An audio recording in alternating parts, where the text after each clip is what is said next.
Hello, I'm Chris Goodwin with the Mississippi Department of Archives and History. Welcome to this week's streaming-only History's Lunch program, which is sponsored by the John and Lucy Shackelford Charitable Fund of the Community Foundation for Mississippi. We're working safely with the skeleton crew from our home, the Craig H. Nielsen Auditorium in the Museum of Mississippi History and Mississippi Civil Rights Museum. Our museums are open regular hours, and now is an excellent time to visit and avoid crowds. Throughout February, Nissan is sponsoring free weekend admission to the museums, and that includes the new special exhibit, I Am a Man, Civil Rights Photographs of the American South, 1960 to 1970. Mark Friday, March 5th on your calendars for the Mississippi Historical Society's virtual annual meeting. The conference is free, but you must register in advance. Session titles are Mississippi as Architectural Trendsetter, Student Activism in the Civil Rights Movement, and Resistance and Memory, Free and Enslaved Laborers in Mississippi. You can learn more at mississippihistory.org.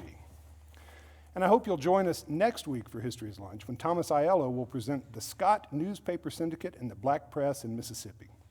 Today, we are happy to welcome back Christian Pinnen to discuss his new book, Complexion of Empire in Natchez, Race and Slavery in the Mississippi Borderlands. Christian Pinnen is an associate professor of history at Mississippi College. He began his studies in the North America program at the University of Bonn and University of Cologne, Germany, and received his master's and doctorate from the University of Southern Mississippi. In addition to Complexion of Empire in Natchez, which is published in February by the University of Georgia Press, he will see his book, A Borrowed Land, A History of Colonial Mississippi, co-authored with Charles Weeks, published by the University Press of Mississippi later this year as part of the Heritage of Mississippi series. We've done something new for us today. Dr. Pinnen's teaching schedule this semester keeps him busy on Wednesdays, so we have recorded this program in advance. That means we will not be able to take questions from the viewing audience. Now, Christian Pinnen. Welcome. Thank you for having me again at MDIH. It's always a pleasure to be here. To be with the organization that has allowed me to do a lot of my research in Jackson at the very least. And I'm always very happy to be here. Thank you to people who did come and provide an audience. It's safe, I can assure anyone, but it's good to talk to some people, not just a camera. I do that enough just teaching. So I am extremely excited to talk about my book, because it is a book, which in 2010, when this whole process started at the University of Southern Mississippi, when I would propose my dissertation topic and started pursuing it, it wasn't quite clear that it would turn out this way, and I'm quite happy the way it turned out. The reason why I decided to write this book, to write this dissertation, turn it into a book, is because as I was sort of exploring slavery in the colonial and early national period, it struck me that Mississippi really was not a particularly well-researched area in that period, so in the colonial period. There are plenty of books, of course, have been written about Mississippi's antebellum period and slavery in particular, many of which focus on the extremely wealthy enslavers that dwelled in Natchez. This should no mistake to anyone who's probably watching this, or no surprise to anyone who's watching this program. But works focusing exclusively on the enslaved are relatively new. Only in the last 20 years or so have people really begun to go back and focus on the enslaved people, with multiple books appearing there. But even then, they didn't really focus on the colonial period at all. It was always treated as a mere prologue to the eventual rise of Natchez as this fabulously wealthy area. So I set out in a hope that my research would contribute to a more diverse story, and to find some stories of enslaved people that sort of allowed me to highlight how the institution worked, and how these people eked out a living in this terrifying regime. And as it turns out, there were some pretty good reasons why historians had not yet comprehensively studied Mississippi, and specifically Natchez, in the colonial era.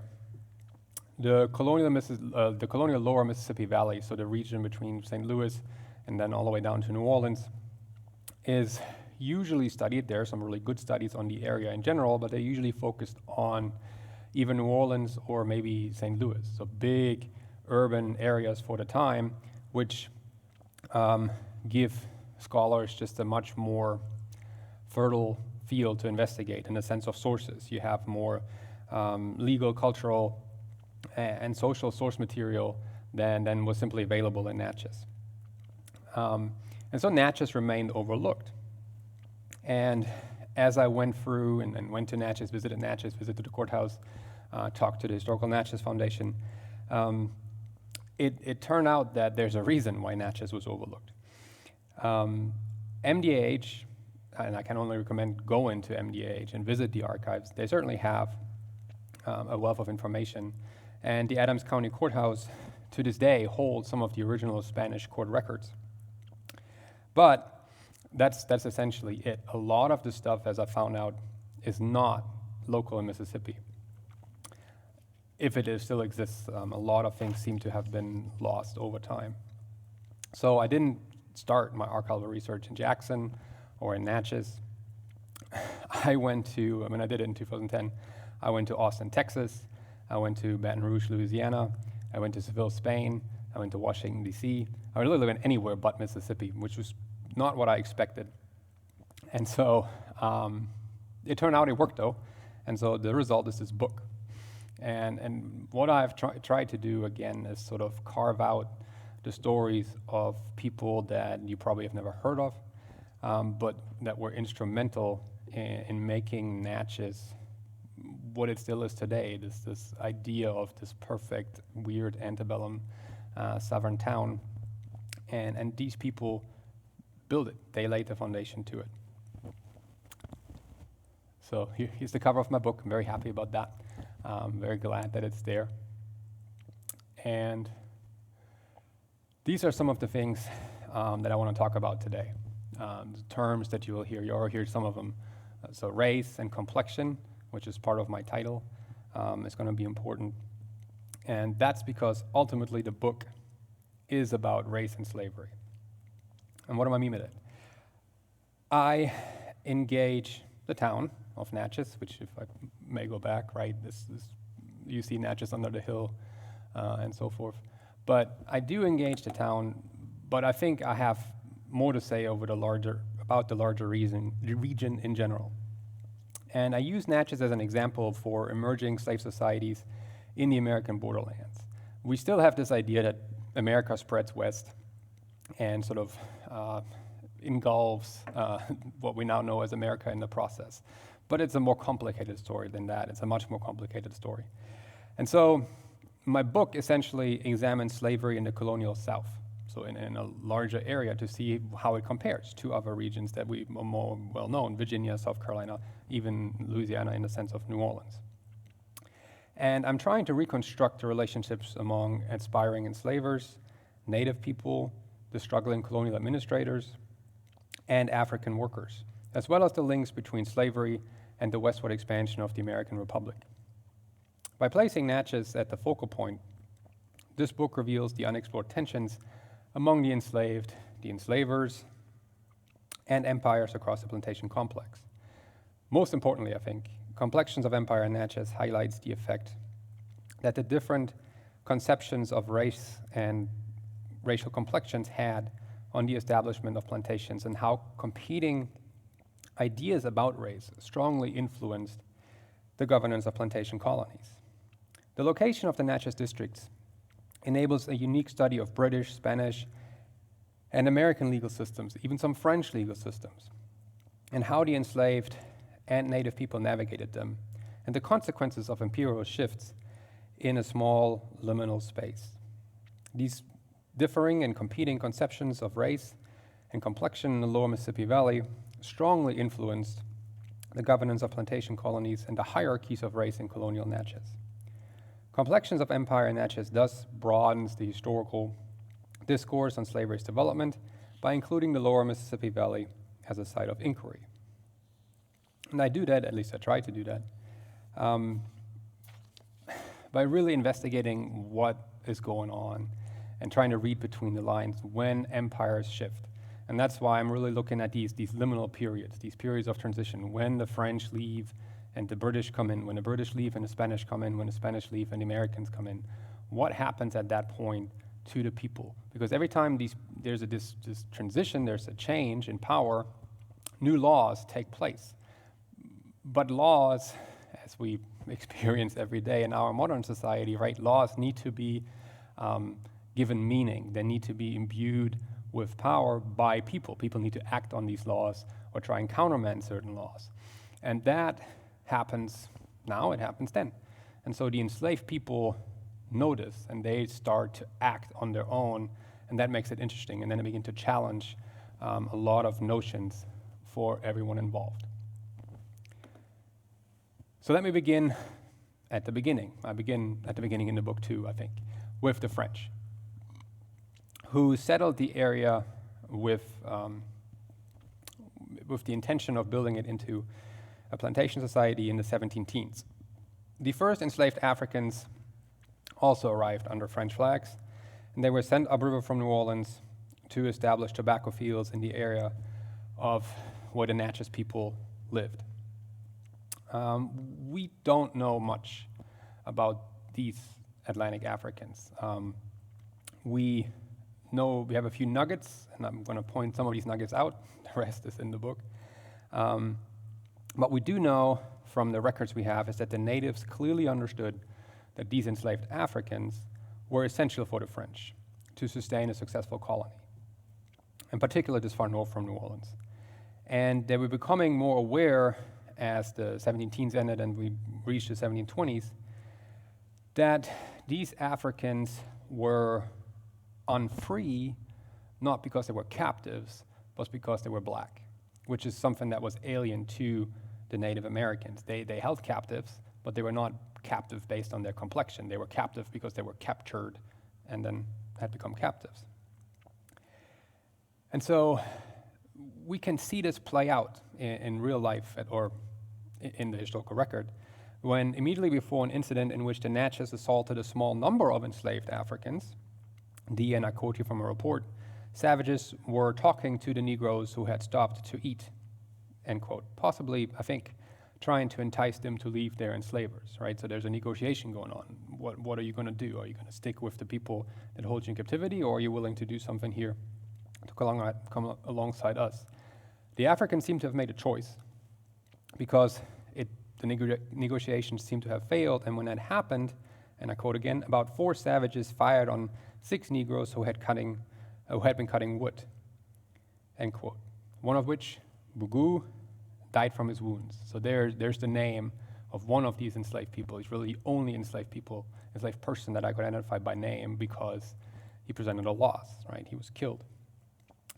The French, of course, recognized the danger, and they began to move their enslaved people closer to the plantation and eventually into the safety of the buildings. And when I say plantation here, it's one agricultural unit of operation that is actually run by a company, not in the sense that we understand for the antebellum South, where it's multiple plantation. It's one big house or building.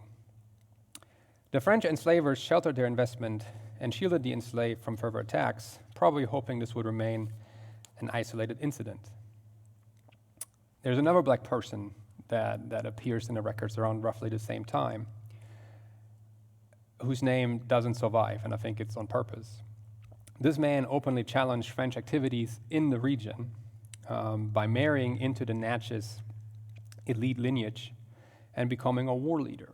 And the French could absolutely not allow that to happen. They couldn't have a black person guide native people and essentially tell them what the truth was about how the French were operating in the area. So the French demanded his execution as he threatened to upset the racial system that they sought to create. And that marks sort of the beginning of a century of struggle of how do black people define themselves in the face of changing colonial empires. How do colonial people try to make sense of these actions, try to enforce their own will on these people? How do Native Americans negotiate that, and so forth. What you see here is from La Page du Pras as an example of what the Natchez people look like. And here is sort of these plantations on an old French map, just to give you an idea.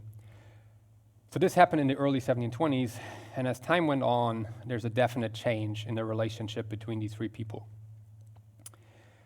The French never understood what exactly specifically was happening on the ground in the relationship between the people, because they always viewed everything through their own lens of whiteness, Frenchness, we're the French, you people are not French, and hence, we act accordingly. But they didn't see that the Native Americans and the Natchez people were looking at this, were watching, and were beginning to interpret certain changes. And that ultimately led to what now is the Natchez Revolt, which expelled the French in 1729 from the Natchez area. And it was a combined effort of Natchez people and some enslaved people to succeed here. It would mark the end of the French agricultural expansion in the region, and it would in many ways end the first French installment for Louisiana. After that, Louisiana essentially rescinded to the back of any kind of French attempts to settle, to make a profitable colony out of Louisiana. It just lingered in the area because the French lost over 200 enslaved people. They lost the largest potential crop of tobacco. The fields were destroyed, the houses were destroyed.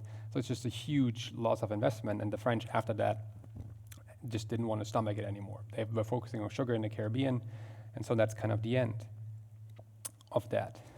It also caused the Natchez and the enslaved dearly. The Natchez were uprooted through punishing campaigns by the French in the aftermath. Some fled to the Chickasaw in the north. Some fled eventually to modern-day Augusta in Georgia. They were dispersed. The enslaved people who were with the Natchez were eventually captured by Choctaw and Chickasaw warriors and re-entered slavery that way, and we lose track of them as this occurred. But what's interesting beyond just these occurrences to me is the story of the way in which the French, the Atlantic Africans, and the Native Americans, through their actions, began to show that they developed ideas about what we now call the concept of race. The natives saw the arrival of Europeans and Africans alike, but their attitudes, behavior, and reaction to both people changed over the course of the decade as they found out that the French did not only treat black people as unequal, but were also beginning to force the Natchez on that same level, right? When the Natchez saw them treat captives as captives, that was not something surprising to them. They themselves had captives.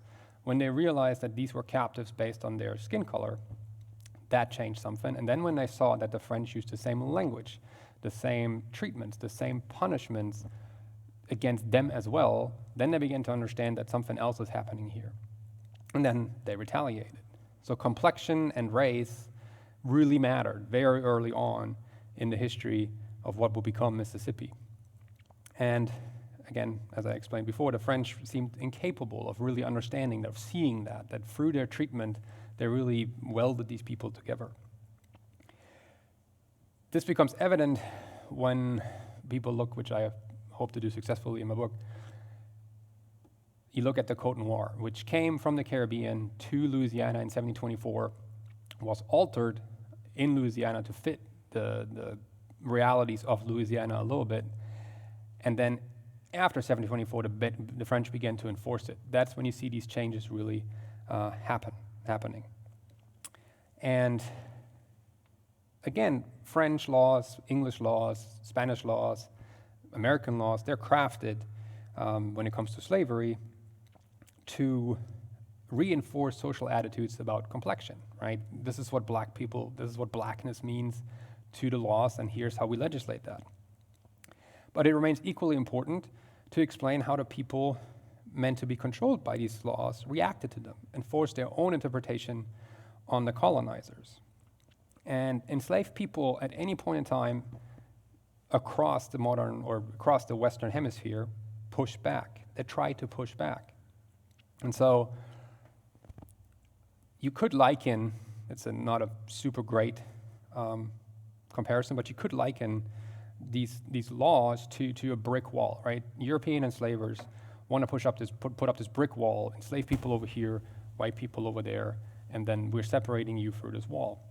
And so enslaved people then began to push against these bricks and to kind of see, like in Jenga, like which one is gonna lose? Where can we push?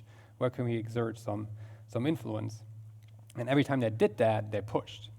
be it laws, be it ways that they could present themselves in court, be it ways where they exploit certain rulings to gain freedom.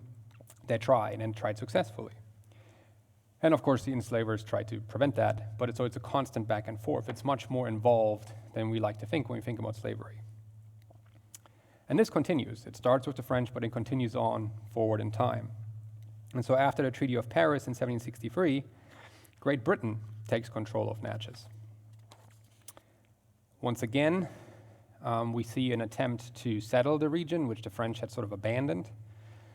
And once again, we see this attempt to grow a staple crop, which necessitates the arrival of enslaved African workers to create a profitable agricultural enterprise.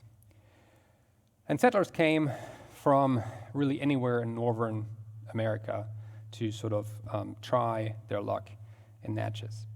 Most of them arrived during the initial period of the American Revolution, so before the outbreak, but it was already clear on the East Coast that there's loyalists and patriots sort of shaping up, and a lot of loyalists came down to Natchez, taking advantage of British land grants.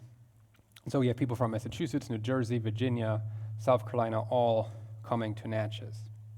And most of them carried enslaved people with them. So as they came from these colonies, they also brought their law with them. So Natchez at this point in time is part of the West Florida colony, and West Florida very quickly created its own slave code to regulate black and white interactions and black people in general.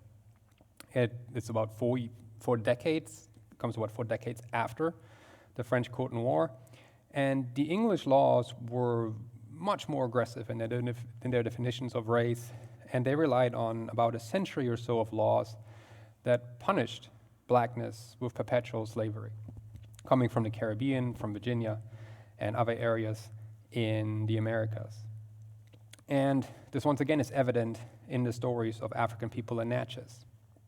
We have more source material from the British period than we have from the French period, for Natchez specifically. But even so, I could only identify 2 black people that achieved freedom, and I could only reconstruct one of their stories. Of the enslaved, I only know in the abstract. They were there, they were working, they were trying to build families, trying to survive, but I have no stories, couldn't find any court records that would give me some nuggets about them.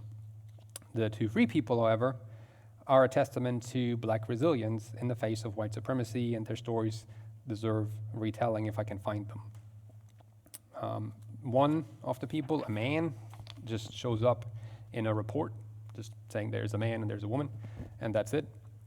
The woman, however, is named Nellie Price, and she occurs in some sources in the English period, and then she's really represented well in the Spanish period. So she survives a change of empire and sort of, if you can call it, thrive. I mean, she's independent, she remains free, and she's there during those decade and a half or so.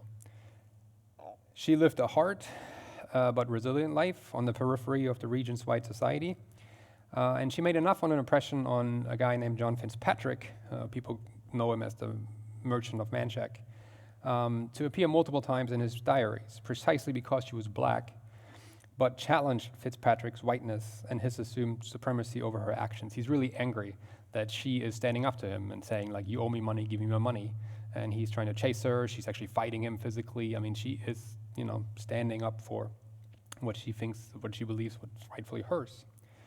So Nellie Price sustained black humanity in the face of a legal system that offered no legal protection and essentially denied her personhood. How the British really thought in general about African people at this time is evident through a natural history written by Bernard Romans in the 1760s. To the British traveler who specifically went to the Floridas, east and west, enslaved Atlantic Africans were uniquely qualified and deserving of their fate, and race, as he understood it, was a key in this development. And Romans, like so many others of the time, experienced what was happening around him through a reflection against his own whiteness. So he's white, he's British, he's good, this is civilized, this is how this goes, he's Christian, all the other people are not. And that's how he kind of writes. But it's, again, important for us to, I think, focus on this idea of race, which is not the same as we use the word today. Today, race is an ideology as defined by historian Barbara Fields as, and I quote, race is not an element of human biology, like breathing oxygen or reproducing sexually, nor is it even an idea, like the speed of light or the value of pi, that can be plausible imagined to live an external life of its own. Race is not an idea, but an ideology. Philosopher Alexander Weheliya construes, and I quote him, race, racialization, and racial identities as ongoing sets of political relations that require, through constant perpetuation, via institutions, discourses, practices, desires, infrastructure, languages, technologies, science, economics, dreams, and cultural artifacts, the barring of non-white subjects from the category of the human as it is performed in the modern West.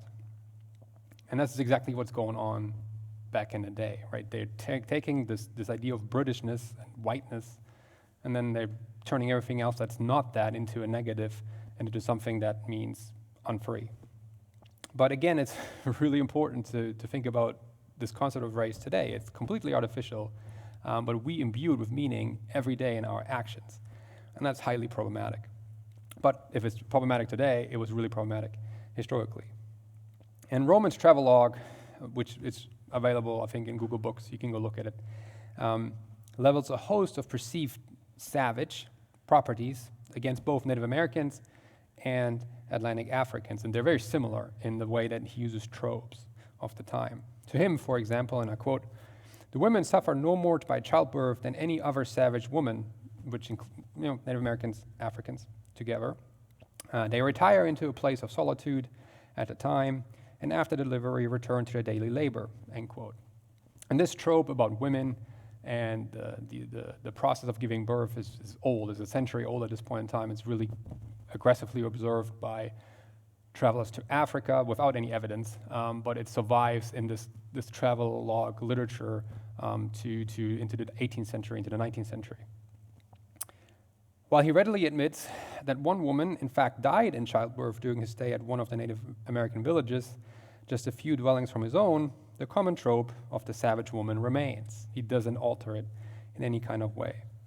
So to him and to his people, the term savage carries a lot of meaning, more so than the term black, really. Savage means not white, not civilized, not educated, nor Christian. And Christianity here is pretty important because it was specifically not enough to just denounce what the modern reader would identify as a racial identification, so black, for example, or red, as he will find it in these sources. But Romans had to employ additional cultural signifiers like the term savage to clearly identify his subject as non-white at every level of definition. So savage has a very strong cultural identification with it. You can see it when white observers talked about Native American captives who had been reclaimed, for example. They were savages too. They were dressed like Native Americans, they talked like Native Americans, they slept like Native Americans. And so it's this association with the culture that is really strong here, not just the skin color, which is a later process. Other civilizing factors actually enhanced an African person's blackness, as becomes evident when Roman rhetorically asks, and I quote him, "Can one say the favorite of mankind," and by this I mean liberty and property, "are anywhere enjoyed in Africa," end quote, this is the core of Britishness, right? Liberty and property, I mean, that's what's in the Declaration of Independence. It's the core belief in British freedom. And he says this is not enjoyed anywhere in Africa because only white British people can have it. And that identifies these people clearly as black and subservient and not equal. And the lack of Christianity, at least the declared lack of Christianity, we have evidence that a lot of the people it was taken from the West African coast were indeed Christians, but the perceived lack of Christianity allows the enslavement of Africans by righteous Christians without sinning in the eyes of God. Roman essentially suggests here. So it's a very powerful statement.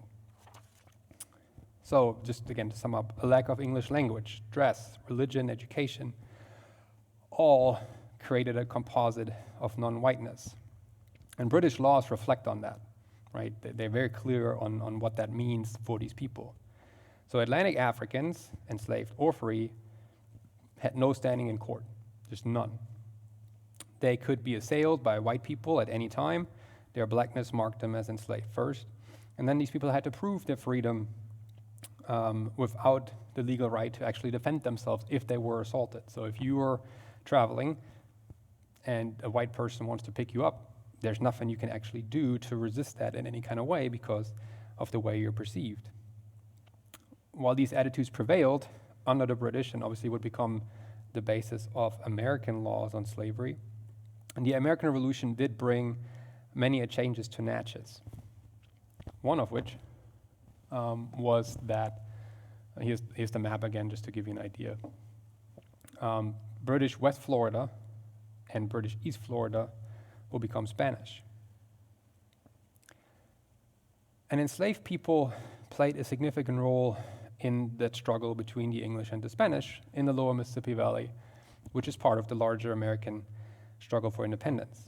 They served as militiamen under the Spanish. There's a free people of color militia in New Orleans that helped the Spanish, aided the Spanish in the conquest of Baton Rouge, which also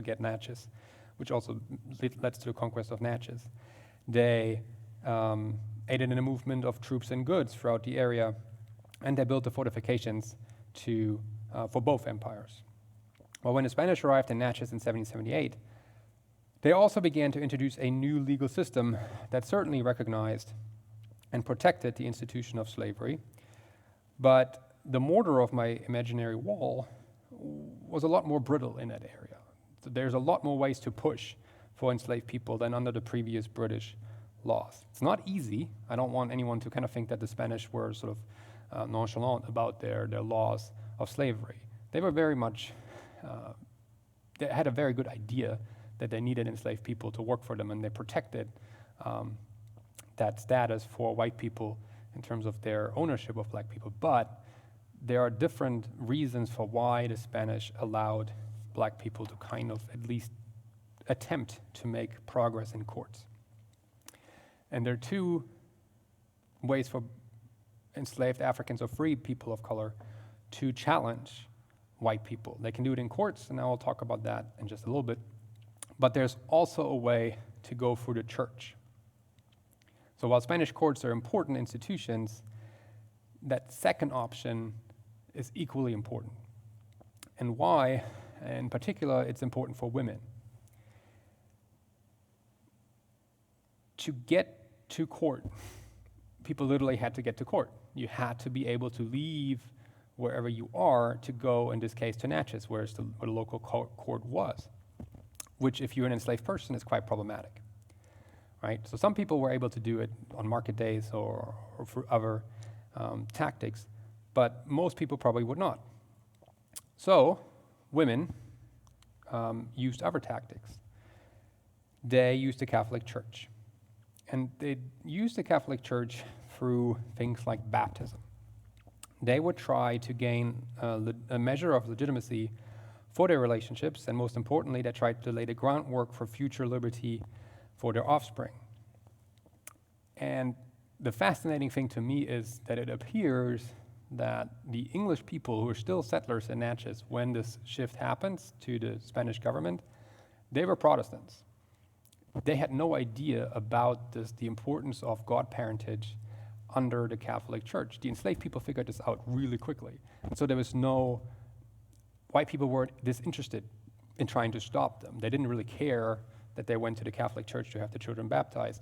But black people really specifically figured out that this could be a way for at least their children to become free.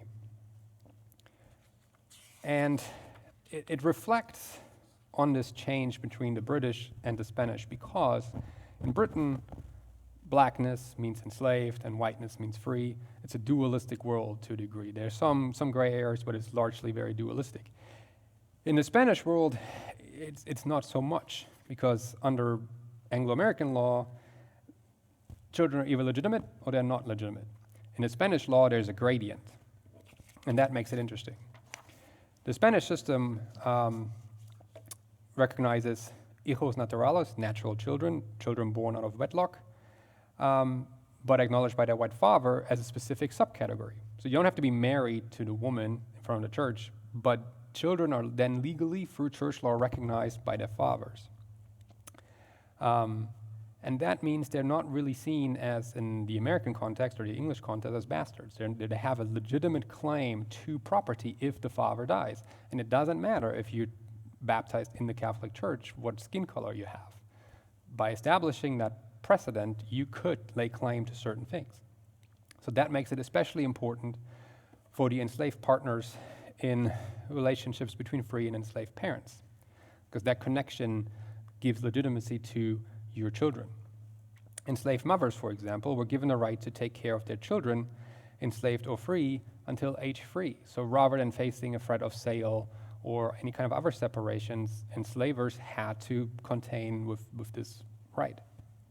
This allowed for much closer relationships in the communities, in particular in frontier groups and societies that were still transforming into its more rigid forms.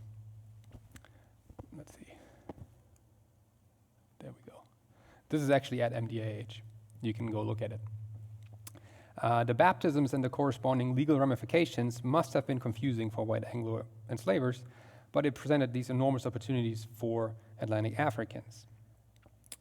Despite Natchez's enslavers' Protestant Christianity, the enslaved embraced Catholicism and the avenues it offered to connect more deeply to white and very often Spanish settlers and soldiers in the community. Black couples, single black women, and interracial couples chose the godparents for their children with great care. Even though these relationships did not grant an explicit avenue to freedom, they were more than a casual selection. Powerful white or black free people could establish truths in court. They could potentially become all-important arbiters of freedom in the future. Linking children to these arbiters through godparenthood, for example, was a calculated move on the side of the parents, and the Catholic Church offered splendid opportunity to do just that. Free people of color, under the Spanish, were certainly seen as black, but they did not necessarily act as black in the sense that I just described that the British perceived them. Black people could speak Spanish, dress Spanish, be educated, and that sort of gave them more credibility than maybe the English system would ever allow. They acted free, white. And this, of course, irks English people who have a different cultural background in Spanish Natchez. So you can see the conflict kind of brewing right there.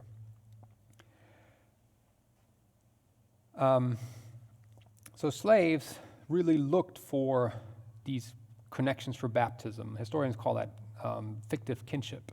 You're building relationships for your children with communities that you otherwise have no access to. They're trying to develop broader social networks that go beyond just their household or their plantation. Once Spain and the Catholic Church came to Natchez, Atlantic Africans appeared in large numbers in the baptism records of Natchez. They have actually have a separated one between black people and white people, although the priests in Natchez did a pretty terrible job at keeping those separated. And the people you find, at least through my efforts, you find in these baptism books appear almost nowhere else. They just, they flitter through the pages. They're recognized as now Catholics and baptized children, and their parents and their godparents, and that's it. They never really appear in any other records again, and yet you can read a lot into this. For example, Isaac was baptized on November 28, 1791. He was the son of a white man named Doshi and of an enslaved woman named Nenny. The godparents chosen were a soldier, Jose Garcia, and a black free woman named Rachel.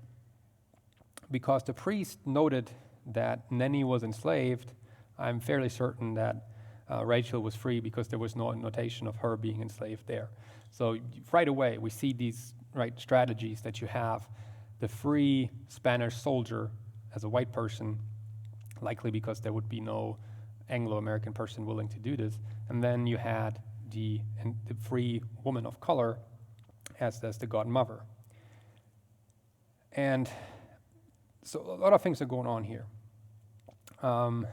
We know that the woman was enslaved because the priest noted that. But the priest didn't note that Isaac was enslaved. So again, if you would be under Anglo-American law, where a child always follows the status of the mother, that boy would have been enslaved. But under Spanish law, right, the father could have intervened one way or another. And that's what they're doing here. They're saying, my father is free, so I want to claim my freedom through this. The relationship between the parents itself, at least as it's written down, was also somewhat unusual in the larger Anglo-American society. By baptizing the child together as a couple, the father officially acknowledged his paternity, something that people in the Anglo-American world simply didn't do. Plenty of white people father children with black women for sexual, exploitation and all kinds of other means, rape, but they almost never acknowledged paternity. It was very clear who the father was, but they would never acknowledge it in legal documents. Even when it comes to then freeing obviously their children, they would never really acknowledge that these are actually their children. They would, create other legal vehicles to do that. But here it happens quite obviously and in a very official manner. I think likely that Doshi was a Spanish soldier because he picked, another Spanish soldier as a godfather. And I think the godmother by design was likely chosen because of her status as a free person of color in the community of Natchez. She lent weight to the status of the boy as a free person, and she could educate him in the intricate ways that free people of color had to utilize to get around. Like, where can you go? What can you do? What can't you do? What shouldn't you do? It's just, it's very important to have that. And then, there are multiple cases I discuss in the book about the baptism records and what's going on there. And then I found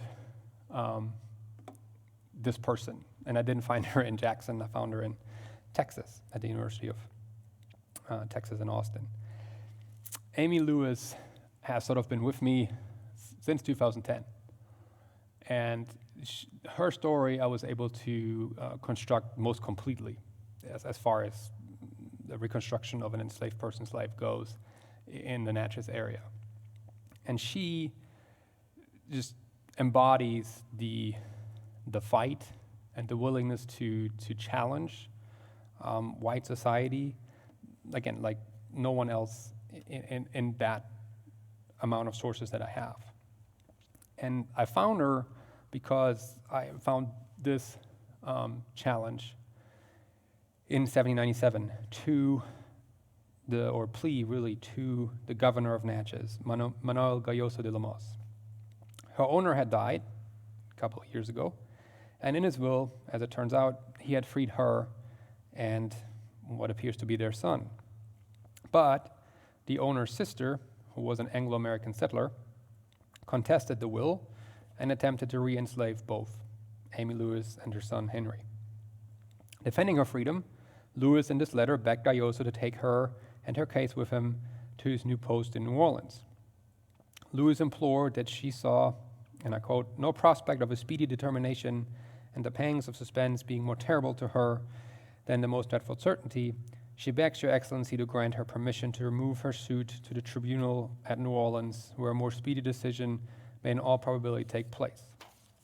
And through that simple, or relatively simple statement, she says a couple of things. Number one, she's aware that in 1797, Spanish law is about to go away, and American law is about to take root. She's a slave that come from South Carolina, so she knows what that means. She knows American or English law, and she knows those precedents. She knows that Galloso had already been promoted at this point to become governor of Louisiana, and she knows how Spanish law works. So she wants her case to be going with him so he could rule in New Orleans, which had a longer tradition of Spanish law, and she thinks she has a really good shot at doing that. And the case doesn't end well for her, but she would probably have been right. I found 2 more cases in New Orleans that were very similar to hers, in which Galloso did rule for the enslaved women, formerly enslaved women. He granted them their freedom. And so she's fighting. She's fighting for her son, for herself, and she's trying to sort of make this last-ditch effort, once again, at a moment of change, in this liminal stage, where people are unsure what's going on, which legal system is working, how well are these legal systems working. And in these cases, they almost work at cross purposes, the legal systems do, and so enslaved people try to use that. That's when they try to make their push. That's when they try to do whatever they can to get the results they want. And these freedom suits were really important for enslaved women who, if they become free, they can pass that status on to any of their offspring. And so that's what Louise is trying to do. She's trying to protect her child.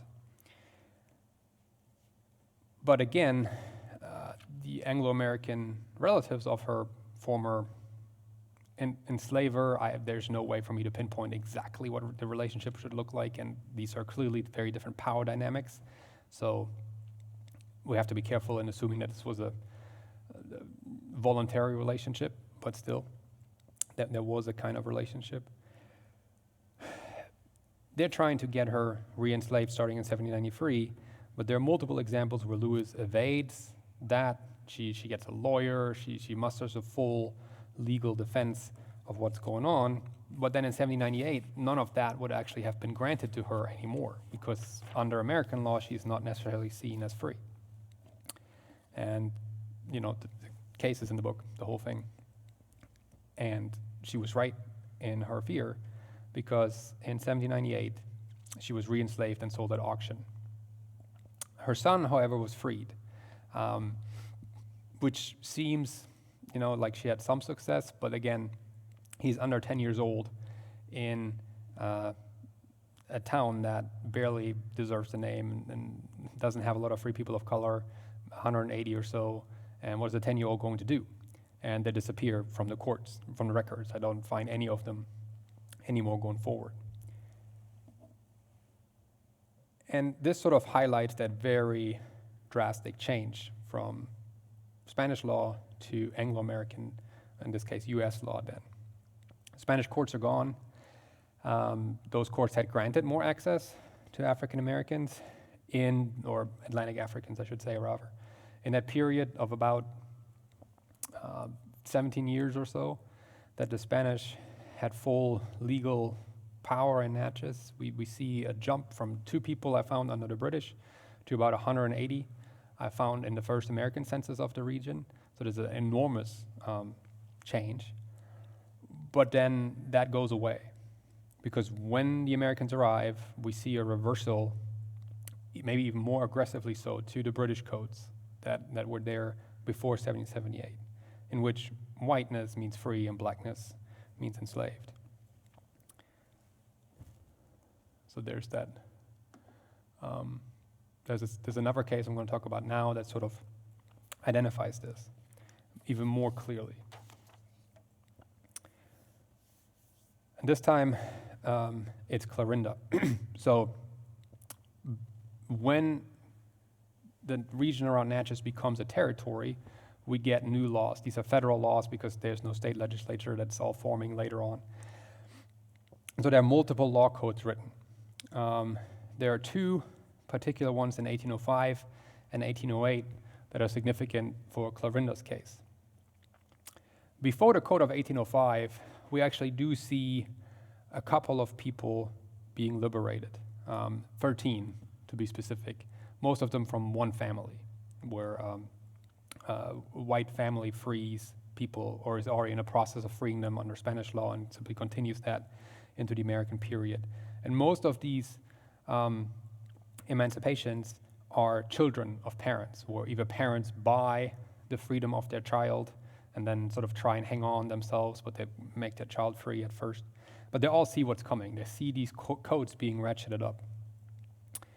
And that ends in 1805. After 1805, there are only 2 people that I could find that were freed, and then the slave codes that are being passed become increasingly more aggressive in sort of punishment, corporal punishment of the smallest offenses.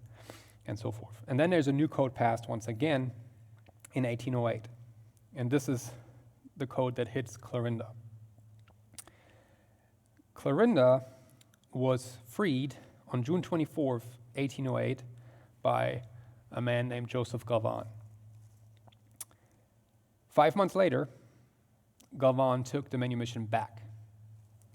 Right? He stated that, and I quote, "At the time of executing this emancipation, Galvan was unacquainted with the conditions prescribed by the statute of this territory," which had just gotten into effect, "for liberating slaves, and he now, not being able nor inclined to give the security in such case required, doth hereby renounce, revoke, and make null and void all intents and purposes of the within manumission."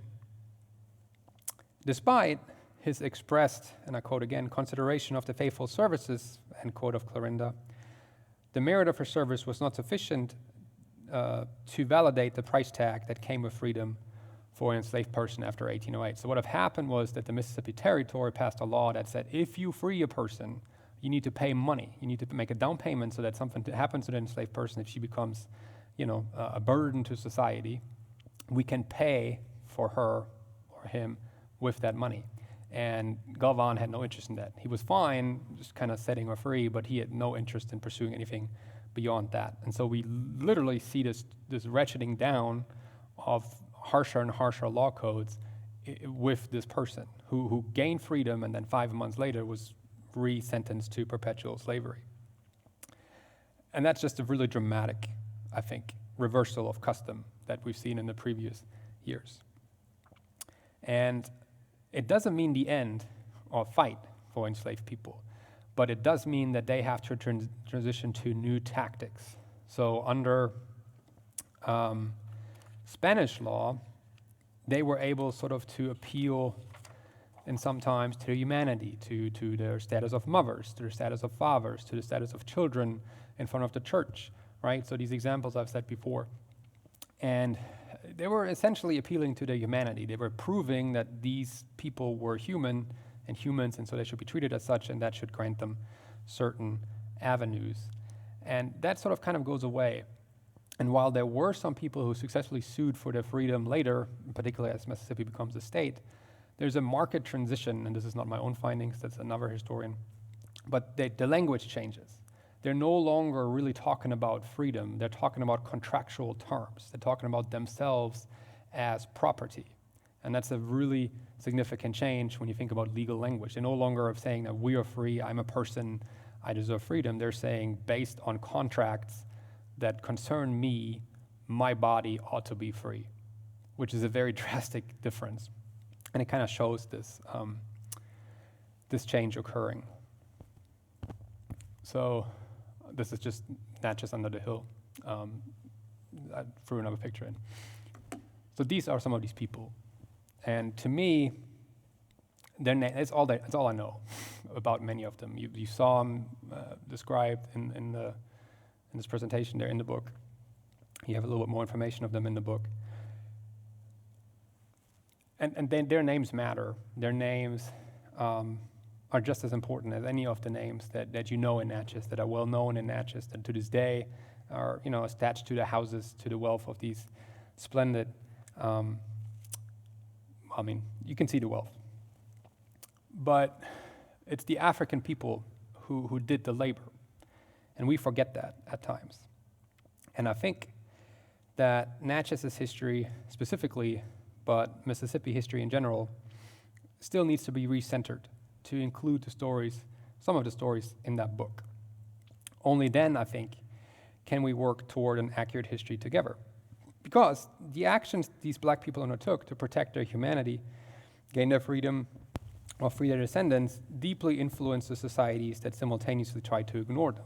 When they made a push, there was a reaction in society, right? So there's a give and go here, which means that they carried influence. Not a lot, but they carried influence, they carried meaning. And we shouldn't reproduce that mechanism that was used by the enslavers at the time to suppress that in the way that we analyze the history of the region or Mississippi in general. Any history that does not center the role of black people in a way that it's supposed to be is at best incomplete, if not faulty or defunct. Enslaved people were responsible for shaping the fields in Natchez that brought the fabulous wealth to the city that folks visit today during those 2 pilgrimages, right? And it makes money for Natchez once again. But black history has yet to be appropriately centered in those events, I think. And black history is probably one of the most effective tools, if told accurately, to break the dangerous power of myth-making that is so prevalent in the South and, as it turns out, in the nation, right? We need a more accurate reckoning with our history to achieve a more accurate reflection of who we are as people in Mississippi, as Southerners, as Americans. And I'm just kind of hoping that my book, it's the last time I mentioned my book, helps with that. So there it is. I just saw it for the first time actually live. I'm very happy about that. If you have any questions from the audience, I'm happy to take them. And then if you people who are watching this in a week or so, 10 days, I think, you're happy to answer questions if you contact me. We do have a couple of questions. We've only got a couple of minutes, but in the book you write that Lepage Duprat considered Native Americans as inherently equal to Europeans, although in need of Christianization. But he had a different take on enslaved Africans. How did he differentiate between the 2 groups? Well, he wrote that in retrospect. So Lepage Duprat was in Louisiana, in New Orleans, when the 1729 uprising or revolt or whatever you want to call it happened. And so when he wrote his history, I think in the 1760s, he sort of reflects back on that time, and he says, well, we should have treated the Native Americans differently. And I use that as an example to kind of show how the French, even decades after this, with a guy that sort of is steeped in Enlightenment thinking, sort of makes the case for Native Americans, but at the same time still completely disassociates African people from that same benefit, right? Why shouldn't Native Americans have the same sort of treatment as African people? And he still makes that excuse in the 1760s to kind of show this divide that the French are trying to create between those people. Could you say just a few words about the developing concept of a colonial Sunbelt? Yes, so that's, so historians, when we think about colonial America, we think about colonial North America, and then we think about the 13 original colonies, the Eastern Seaboard.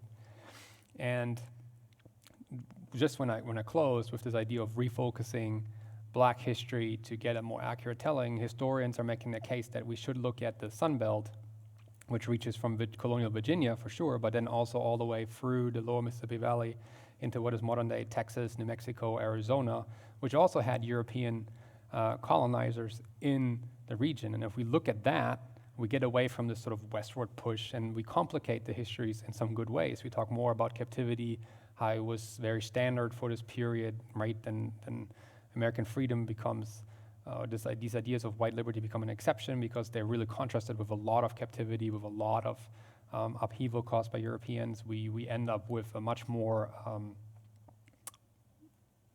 polyglot population because we would have to include Native Americans, European settlers, and what we now call Hispanic people. And it would kind of explain the origin of the country in a better way than we're still sort of doing today. Yeah, that's great. Thank you, Christian. Remember, everyone, that there are free weekends sponsored by Nissan in February. Join us next week for History's Lunch when Thomas Aiello will talk about the Scott Newspaper Syndicate and the Black Press in Mississippi. And Christian mentioned his book, Complexion of Empire, Natchez. We'll have signed copies of these available in the Mississippi Museum store, so you can contact us about those. Christian, this was great. We look forward to having you again this summer to talk about your second book coming out this year on colonial Mississippi. But for now, thank you so much for coming and doing this with us today. Thank you, I appreciate it. Thank you for watching, I guess, and being here and allowing me to look at people. That was very great.